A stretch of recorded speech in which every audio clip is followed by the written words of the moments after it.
우리 옆에 계신 분과 이렇게 한번 인사하겠습니다. 하나님이 사람의 몸을 입고 오셨습니다. 하나님이 사람의 몸을 입고 오셨습니다. 다 인사하셨나요? 네. 오늘은 온가족 예배입니다. 성탄절 온가족 예배. 그래서 어린 아기들도 혹시 좀 소리 내거나 해도 내보내지 마시고 그냥 괜찮습니다. 예수님이 태어나실 때 그 가축들의 울음소리와 시끄러운 뭐 그런 네, 괜찮습니다. 그래서 오늘은 온 가족 예배이구나 이렇게 생각하시고 온 세대가 어린 아이들로부터 또 다 이렇게 함께 예배드리는데요. 오늘은 성탄절입니다. 우리가 쓰는 서력기원이라는 말이 좀 그렇죠. 어, 올해가 몇 년도죠? 2000 예. 예수님의 탄생이 몇 년이 된 거죠? 2023년. 이거 딱 염두에 두고 계신가요? 우리가 살면서 맨날 쓰는 한 해 한 해 가는 것이 예수님의 탄생을 기점으로 2023번째가 해가 된 것이죠. 물론 사실 뭐 정확하게 따지면 뭐 이렇게 BC와 AD가 앞뒤로 조금 차이가 있을 수 있고요. 또 12월 25일이라는 날짜가 과연 진짜 예수님이 태어난 그 날인가는 그렇게 중요하진 않습니다. 여러 뭐 논란도 있고 하지만 중요한 것은 이것이죠. 우리가 믿는 예수님, 기독교 그리고 하나님의 아들이 이 땅에 육신을 입고 오신 그 날이 그저 상징이나 어떤 전설 같은 그래서 어떤 상징적 의미 그게 아니라 실제 우리가 살고 있는 이 역사의 시간 안에 그러니까 2023년 전 어느 한 시점에 실제로 하나님이 이 땅에 오셨다는 그것이 갖는 의미가 무엇인지를 우리가 알고 예수님 탄생을 축하하며 기뻐하며 이 성탄을 지내고 있느냐 하는 것이죠. 여러분 그것을 알고 계십니까? 네, 아시죠? 만약 그것을 알지 못한다면 사실상 성탄의 의미, 성육신, 하나님이 사람의 몸을 입고 오셨습니다. 이렇게 인사했지만 그게 뭐야? 라고 여기실 수 있는 거예요. 그렇지 않습니까? 그게 뭐야? 라고 할 수 있는 거예요. 그래서 어찌 보면 성탄의 의미를 하나님의 아들이신 예수님이 이 땅에 사람의 몸을, 이 육신을 입고 오셨다는 이야기를 꼭 전설처럼 여긴다든지 우리나라 그 고대에 있는 삼국유사나 삼국사기에 뭐 아래서 나왔다든지 혹은 뭐 이런 단군 설화처럼 혹 여긴다면 그것의 의미는 무엇일까를 생각하다 보면 거기서 선물이 나오고 산타가 나오고 그다음에 이렇게 눈이 소복소복 쌓이면 아 좋다. 예수님도 이렇게 따뜻하게 뭐 이렇게로 우리의 정서와 감정적으로 이것을 여길 거예요. 아, 그 의미는 뭘까? 이웃을 사랑해야겠다. 예수님이 낮고 천한 곳에 오신 것처럼 우리도 이렇게 따뜻한 마음을 가지고 살면 그게 기독교다라고 잘못 생각할 수 있어요. 좋은 의미지만 성탄의 의미는 그것이 아닙니다. 역사의 시간 안에 2023년 어느 한 시점에 실제로 하나님이 우리와 같은 이 살을 가진 이 몸을 가지고 태어나셨다는 거예요. 여러분 그것을 믿으십니까? 네, 그것을 믿고 그 의미가 무엇인지를 알아야 한다는 거죠. 만약 그렇지 않다면 석탄일에는 우리 불교의 창시자가 태어났고 성탄절은 기독교의 창시자가 태어났고 이 정도 어떤 종교의 창시자 아니면 우리가 너무 사랑하는 어떤 존경하는 분이 태어났기 때문에 그날을 기리는 이 정도 의미가 아니라는 거예요. 재밌는 사실은요. 벌써 한 4, 5년 전에 있었던 일인데 새신자 반을 하면서 이제 예수님을 믿는 분이에요. 이렇게 신앙 고백도 하고 그런데 예수님이 이렇게 사셨고 베들레헴에 태어나셨고 예수님은 춥기도 하셨고 또 울기도 하셨고 배고프기도 하셨고 또 이런 일이 있었고 여기저기를 다니셨어요. 그러니까 예수님이란 분이 실제 사셨던 분인가요? 이렇게 물어보는 거예요. 네. 저는 그 질문이 굉장히 의미 있는 질문이라고 생각해요. 왜냐하면 실제 사시지 않아도 믿을 수 있다는 거죠. 그게 가능할까요? 불가능할까요? 가능합니다. 왜냐하면 예수님이란 분이 실제 베들레헴에 그 유대 땅 베들레헴에 뭐 그때 뭐 헤로당 때 뭐 그 어떤 역사적 정황 뭐 성경에 있지만 우리 별로 관심 없잖아요. 관심 있으신 분들에게 죄송합니다. 그게 관심 없어도 기도하니까 응답이 돼. 마음이 평안해져. 뭔가 있는 것 같아. 그러면 제가 믿어볼게요. 이렇게도 가능하다는 거예요. 그것은요, 이방 우상 종교를 믿는 방식과 매우 흡사합니다. 실제 성경이 말하는 역사 속에 오신 예수님이 아니어도 우리는 믿음을 가질 수 있어요. 마음이 평안해지고 기도했더니 응답이 되어져. 복을 받을 수 있어. 삶의 희망을 얻을 수 있어요. 이것은 사실 아주 부수적인 것입니다.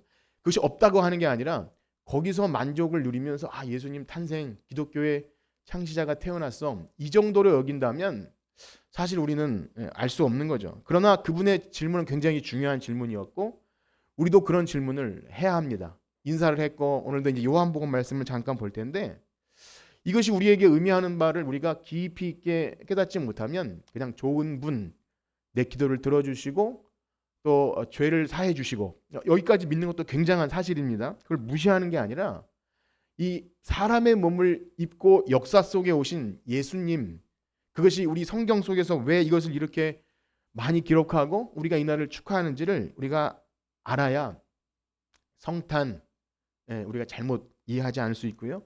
우리가 이 모든 신앙의 삶과 내용을 이 성육신의 은혜 때문에 우리의 이 믿음이 계속 성탄을 기뻐할 수 있을 줄 믿습니다. 그렇습니다. 지금 드리는 말씀의 의미를 여러분들이 아실 거라 생각합니다. 바라기는요, 우리가 예수님의 탄생을 생각할 때 과연 그 하나님의 사람의 몸을 입고 오셨다는 이해 못할 말, 이거는 그냥 들으면 이해하는 게 아닙니다. 절대 이해하는 게 아닙니다. 말도 안 되는 소리라고 처음에 반응하는 게 그게 맞아요.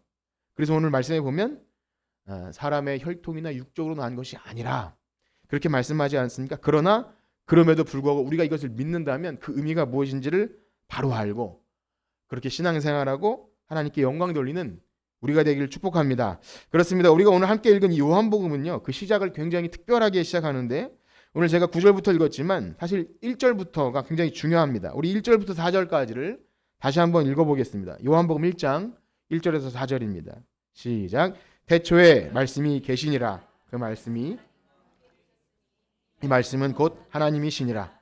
그가 태초에 하나님과 함께 계셨고 만물이 그로 말미암아 지은 바 되었으니 지은 것이 하나도 그가 없이는 된 것이 없느니라.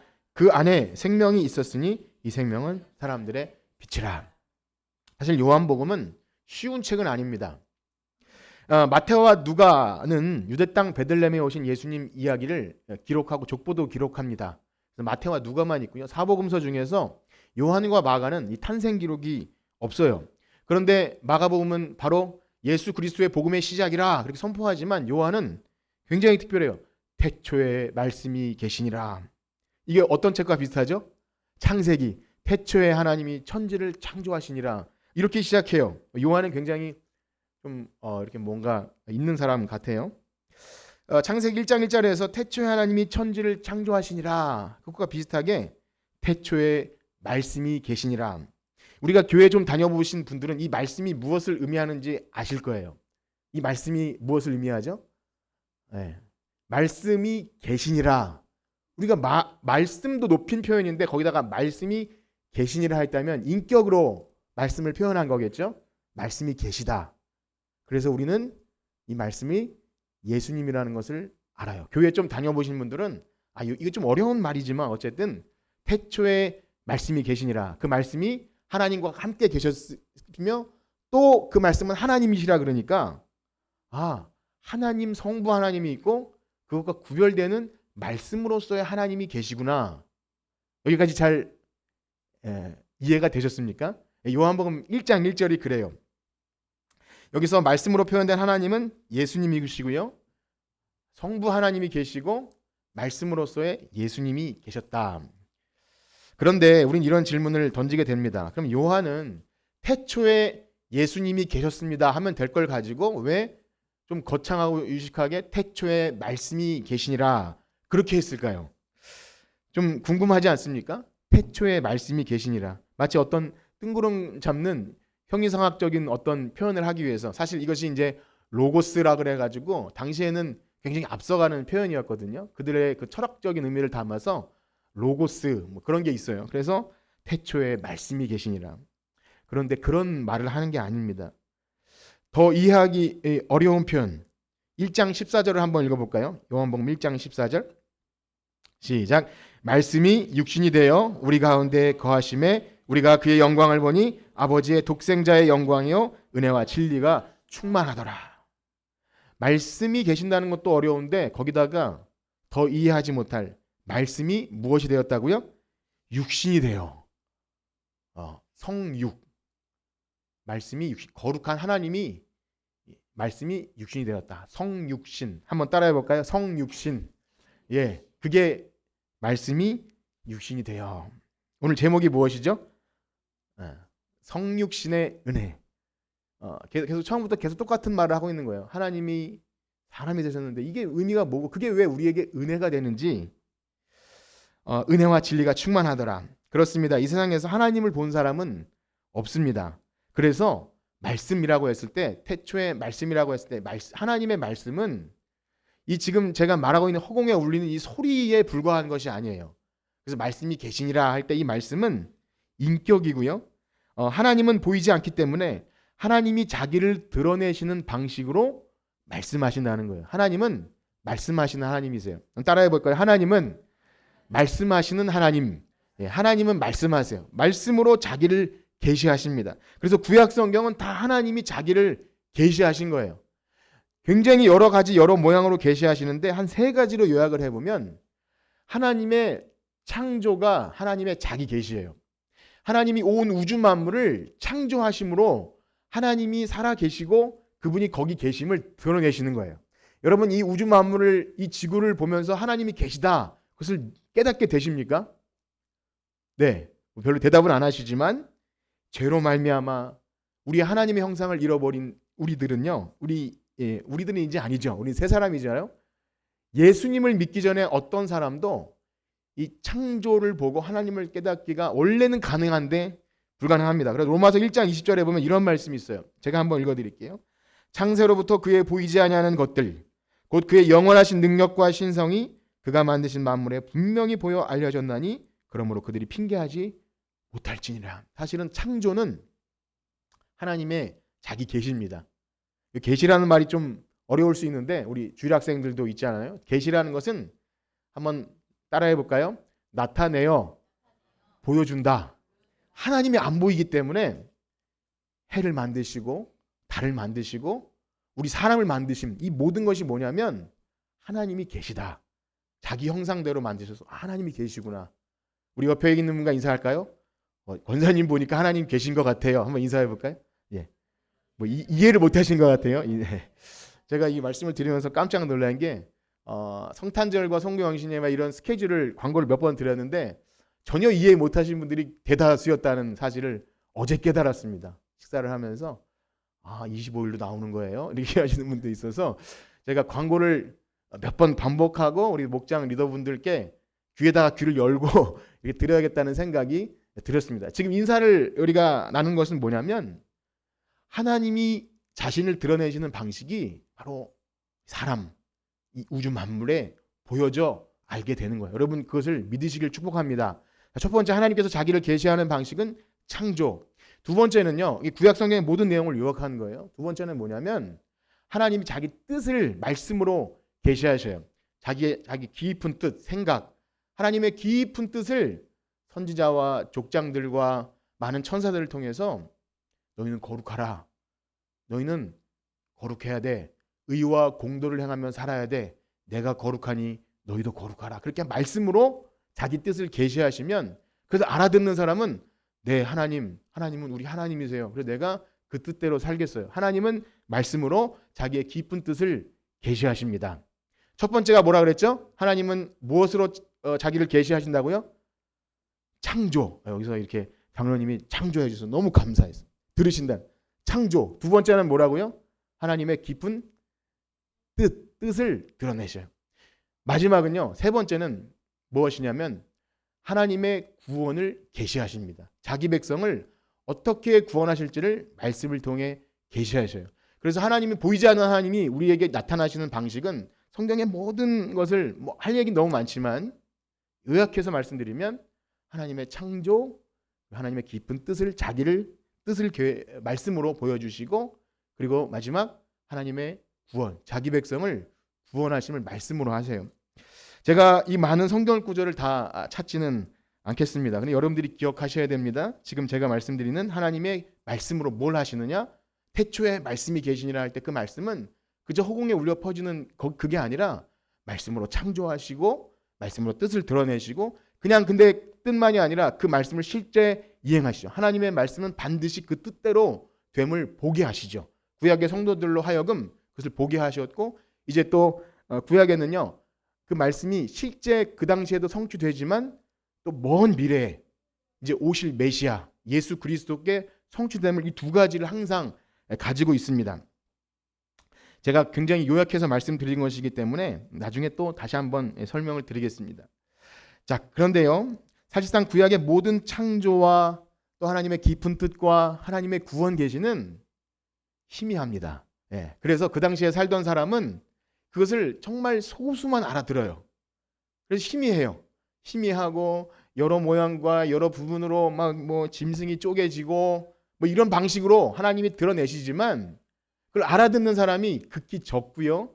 그 다음에 알아들어도 그게 그건지 잘 몰라요. 그래서 사실은 구약 성도들은 우리보다 훨씬 불쌍합니다. 여러분들이 훨씬 더 복되세요. 여러분 믿으시나요? 그때에는 희미했어요. 희미하고 그래서 참 어려웠습니다. 그래서 하나님께서 주신 것들, 사람이 떡으로만 살 것이 아니요 하나님의 입에서 나오는 말씀으로 살 것이라. 분명히 그 말씀대로 하면 살아요. 이것을 행하면 살리라. 그리고 하나님의 백성을 구원하시고 그 일을 위해서 예표하신 여러 가지 구약의 제사제도와 또 일상생활의 삶의 법칙들. 제사제도에 보면 양이 거기서 피 흘려 죽지 않습니까? 그런 것 모든 것 안에 하나님께서 자기 백성을 어떻게 죄사해 주시고 구원해 주신 방식들이 다 들어있어요. 참 신기하게도. 그리고 참 신기한 게 또 뭐가 있냐면, 우리가 최근에 욥기를 읽지 않았습니까? 하나님께서 자기 백성들에게 기도를 시키시는데 뭔가 결핍을 통해서 계속 뭔가를 바라게 하셔요. 아들을 준다고 해놓고서 아들을 때를 기다리게 하시면서 간구하게 하셔요. 한나에게도 그랬고. 그런데 신기하게도 그 결핍과 애통함과 그 어려움 속에서 거기서 하나님이 구원을 계획하시는 거예요.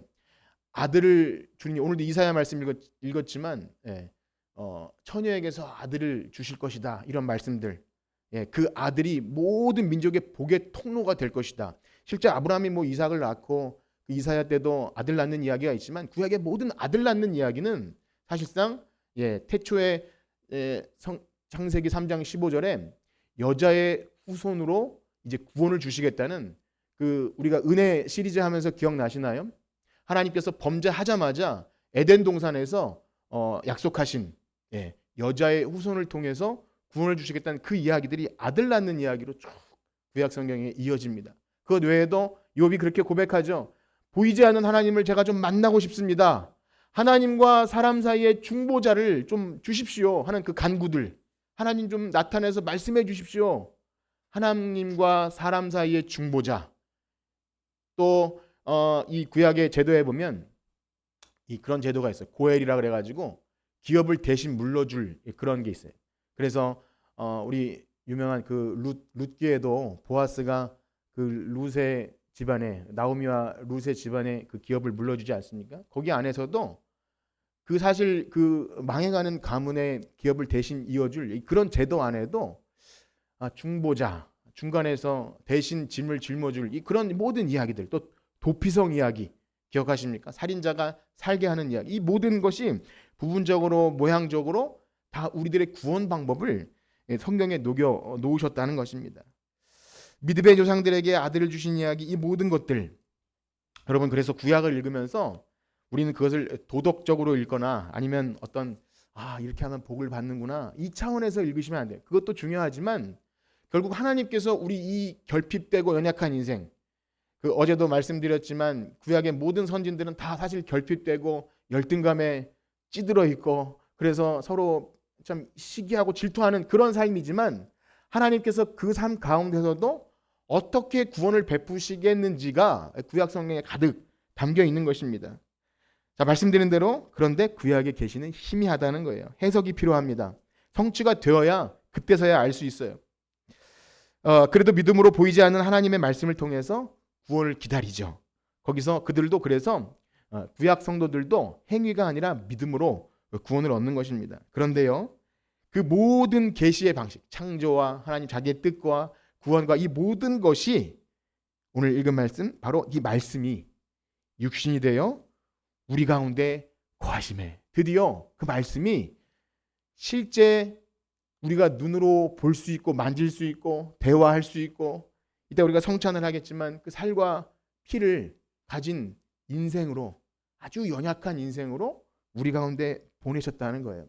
하나님께서 구원을 이루시는 그 방식이 자기의 창조와 그 다음에 하나님의 깊은 뜻, 성품과 속성과 하나님의 사랑이 가득 담긴 그것을 그 베들레헴 말구유 작은 그 위에 하나님이 아들을 육신을 입고 거기에 보내셨다는 거예요. 그래서 이 성탄의 의미는 우리가 사실 가히 측량할 수가 없습니다. 참 깊이 묵상하셔야 되고, 우리가 이것을 사실 이해한다는 것은 너무 어려운 일이죠. 하나님의 너무 깊은 지혜. 그래서 바울의 고백처럼 크도다 하나님의 지혜와 지식의 풍요함이, 우리가 그것을 어떻게 하나님께서 하시는 일을 가히 측량할 수가 없습니다. 그래서 이 아기 예수님을 보면서 우리가 다른 것을 생각하기 너무 어려운 거죠.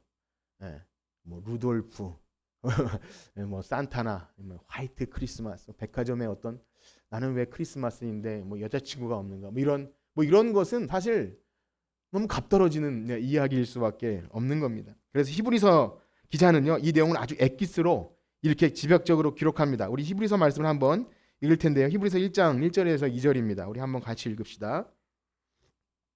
시작. 옛적에 선지자들을 통하여 여러 부분과 여러 모양으로 우리 조상들에게 말씀하신 하나님이 이 모든 날 마지막에는 아들을 통하여 우리에게 말씀하셨으니, 이 아들은 만유의 상속자여 세우시고 또 그로 말미암아 모든 세계를 지으셨느니라. 아멘. 창조자 하나님이 모든 말씀으로 창조하시고 하나님의 뜻을 계시하셨고 구원을 이루신 그 하나님의 말씀이 육신이 되어서 오셔서 마지막 날에는 아들을 통하여, 2절에 보면 어떻습니까? 마지막 날에는 아들을 통하여 우리에게 말씀하셨으니, 그것이 바로 예수님의 성육신 성탄인 줄 믿습니다. 그래서 사도 요한이 예수님을 보게 되었을 때 어떻게 고백합니까? 다시 요한복음으로 돌아오면 요한복음 1장 14절에 이렇게 다시 한번 고백합니다. 14절 읽겠습니다. 시작. 말씀이 육신이 되어 우리 가운데 거하심에 우리가 그의 영광을 보니 아버지의 독생자의 영광이요 은혜와 진리가 충만하더라. 이 모든 지금 제가 축약해서 말씀드린 하나님이 그 유구한 역사 속에서 하신 일을 안다면, 이 말씀이 육신이 되어 온 것을 믿는 사람이라면, 야, 말씀이 육신이 되어 우리 가운데 거하심에 그의 영광을 보니, 하나님의 보이지 않는 모든 신성이 그 예수님이라는 한 인간 속에 어떻게 그게 다 집약적으로 들어가겠습니까? 그것을 이해하고 예수님을 본 요한은 지금 그렇게 얘기하고 있는 거예요. 18절을 이어서 읽겠습니다. 1장 18절 시작. 본래 하나님을 본 사람이 없으되 아버지 품속에 있는 독생하신 하나님이 나타내셨느니라. 그래서 여러분 좀 유식한 말로 한번 이런 퀴즈를 드릴게요. 하나님이 우리와 함께 하시다 라는 말을 네 글자로 줄이면 어떻게 되죠? 여러분 감사합니다. 임마누엘, 따라해 볼까요? 임마누엘. 하나님이 우리와 함께 하시다. 임씨들을 축복합니다. 임마누엘. 임은 사실 함께라는 앞에 그 접두가 안우, 우리와 하나님께서 함께 하신다.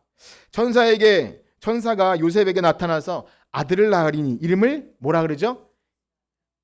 임마누엘이야. 지금 그러니까 임마누엘 계속 얘기했는데, 우리 그 성경을 한번 읽어봅시다. 마태복음 1장 22절에서 23절입니다.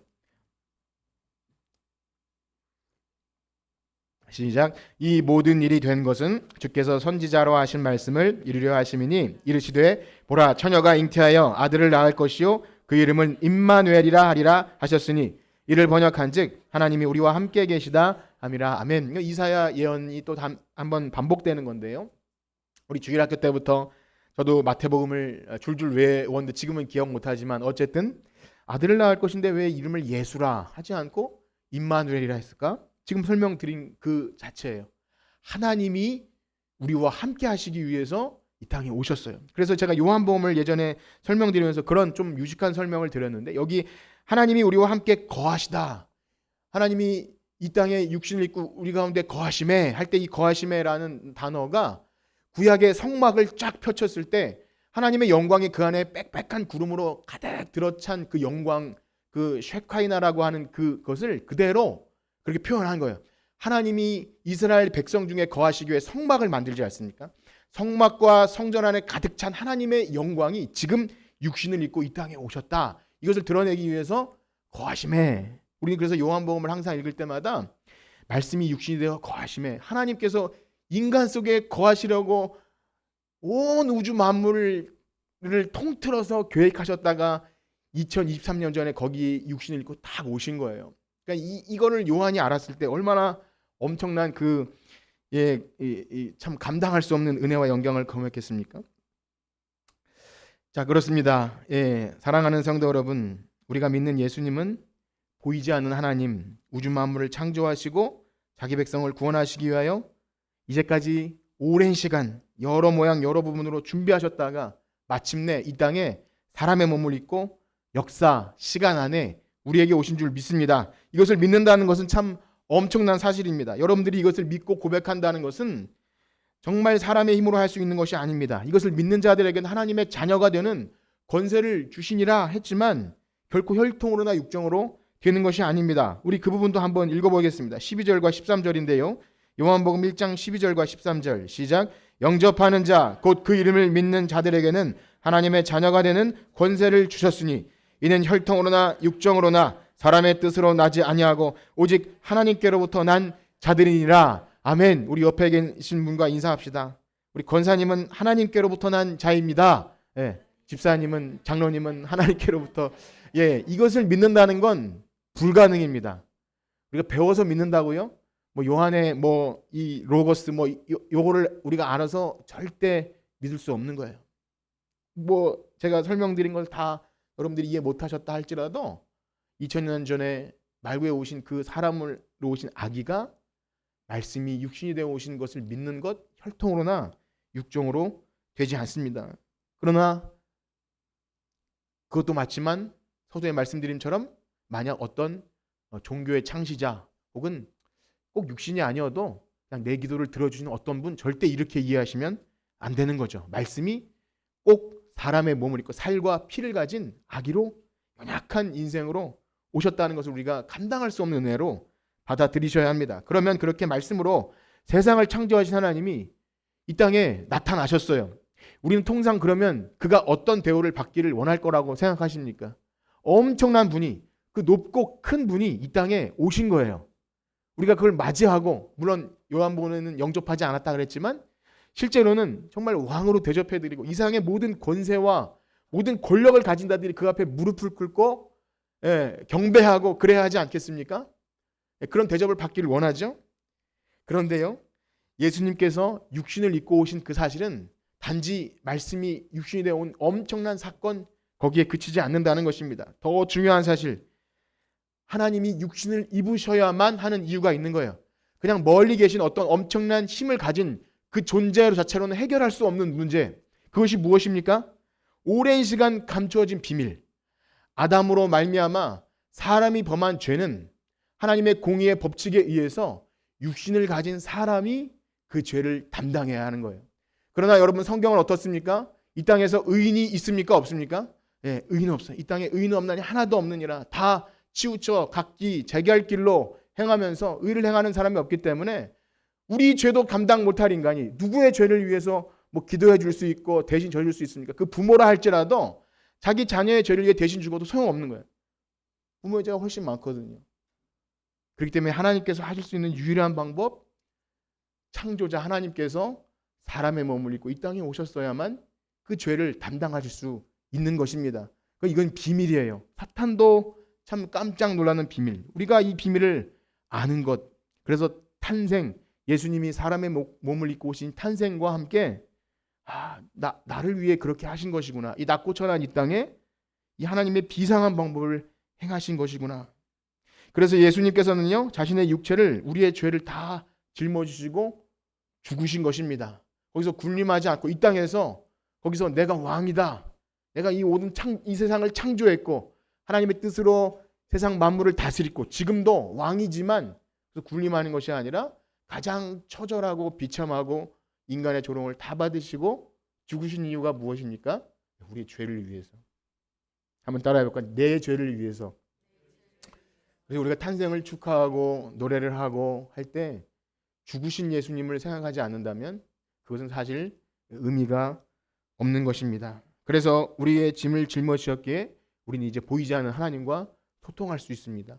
하나님과 우리 사이에 중보자가 되어주셔서 우리는 하나님을 아바 아버지라고 부를 수 있는 줄 믿습니다. 우리 그 부분을 읽어봅시다. 히브리서 4장 14절에서 16절입니다. 다 같이 읽겠습니다. 시작. 그러므로 우리에게 큰 대제사장이 계시니 승천하시니 곧 하나님의 아들 예수시라. 우리가 믿는 도리를 굳게.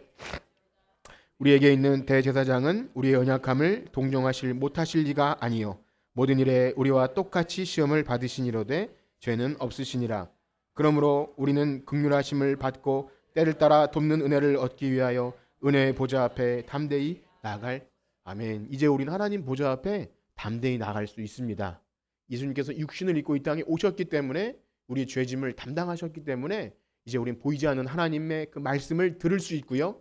반응할 수 있습니다. 그전에는 절대 불가능한 일이 가능하게 된 것입니다. 혹시 성탄절 설교에 우리가 어떤 기대를 하셨는지 모르겠습니다. 우리의 마음을 따뜻하게 하는 감동적인 이야기, 선물과 우리 교회가 이웃사랑을 어떻게 했으며 또 우리의 일상에서의 그 성탄절에 우리의 신금을 울리는 어떤 에피소드들, 그런 것을 기대할 수도 있을 것 같습니다. 그러나 예수님께서 육신을 입으신 그 놀라운 사건을 가지고 이 성경이 말하는 오랜 시간 선지자와 또 천사와 모든 믿음의 족장들이 이제까지 기다리고 기다렸던 그 마침내 육신을 입고 오신 예수님 이야기, 이것을 우리가 알고 보고 깨닫고 믿지 못한다면 사실상 다 허상에 불과합니다.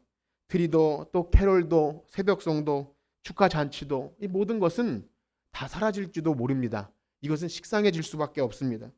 우리를 하나님 보좌 앞에 나아갈 수 있도록 자신의 몸을 찢으시며 육신을 피를 다 흘리신 그 예수님, 그래서 아기로 태어나신 예수님, 이제 우리가 하나님과 함께 우리 이제 함께 예배하는 어린 자녀들과 우리는 성찬을 할 것입니다. 비록 어린 친구들은 떡과 잔을 받을 수 없지만 우리는 이 두 가지 사실을 기억하고 함께 참여해야 합니다. 첫째는 출애굽한 이스라엘 백성들이 하나님께서 명령하신 유월절 만찬을 하면서 유월절 식사를 절기를 지키면서 자녀들이 부모에게 묻습니다.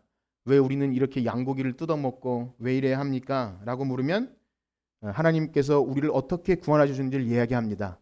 우리가 그날 밤에 이 양이 죽어서 피를 문설주와 임방에 바르지 않았으면 우리 큰아들은 다 죽었어. 우리는 없어. 그 얘기를 해주라고 유월절 절기를 지키게 했습니다. 또 한 가지는요. 예수님께서 유월절 만찬에서 제자들과 함께 떡과 잔을 나누면서 나를 기념하라 하시면서 무슨 말씀을 하십니까? 내 살을 먹고 내 피를 먹는 자는 영생을 얻으리라. 우리는 어린 자녀들과 함께 성찬을 합니다. 그런 얘기를 들었습니다. 어린 아기에게 이 떡을 이렇게 먹였다는 이야기를 들었는데 어린아이들은 못 먹습니다. 그러나 그 아이들이 물을 때 우리는 무엇라고 답하시겠습니까? 너는 아직 못 먹으니까 좀 기다려봐. 그렇게 말씀하지 말고 이것은 예수님 살이야. 우리가 이것을 먹고 영생을 하는 것을 기념하는 거야. 예수님은 실제 이 땅에 살과 피를 가지고 오셨어. 여러분, 이 이야기를 하는 여러분들 되길 축복합니다. 사랑하는 성도 여러분, 교회는 무엇을 하라 하지 말라 하는 곳이 아닙니다. 그것은 다 나중 일입니다.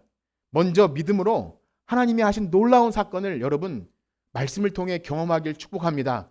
보이지 않는 말씀을 통해 경험하고 보이는 성찬을 통해서 이 은혜를 우리가 먹게 될 때 여러분 이 은혜의 방편인 말씀과 성례를 통해서 우리를 구원하신 이 성육신의 은혜가 여러분 가운데 충만하기를 소원합니다. 이제 우리 성찬을 행할 텐데요. 우리 들으신 말씀을 기억하면서 우리 함께 성찬을 하도록 하겠습니다.